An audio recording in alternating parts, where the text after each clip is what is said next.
સુરતના મોટા વરાછામાં પાલિકાની ઘોર બેદરકારી સામે આવી છે। પહેલા જ વરસાદમાં પ્રી મોન્સૂન કામગીરી ભૂવામાં સમાઈ ગઈ।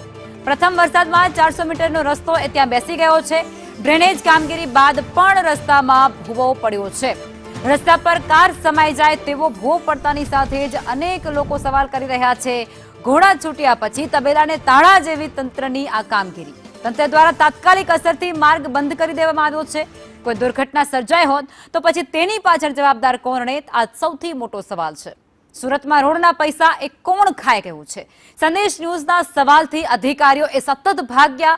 સુરતમાં ભ્રષ્ટ અધિકારીઓ કોણ છે તેવા સવાલ સ્થાનિક લોકો કરે છે। જીવતો જાગતો ભ્રષ્ટાચારનો પુરાવો અહીં મળી ચૂક્યો છે। સ્થાનિકો એવું પણ કહે છે ભાજપના કાર્યાલયમાં 2% કમિશન મળ્યું છે તેવા પણ દાવા ખુલ્લેઆમ સુરતવાસીઓ કરે છે। અધિકારી અને કોન્ટ્રાક્ટર પર કડક પગલાં લેવામાં આવે તે પ્રકારની માંગ બાદ હવે મેયર પણ તેઓ સ્વીકારી ચૂક્યા છે।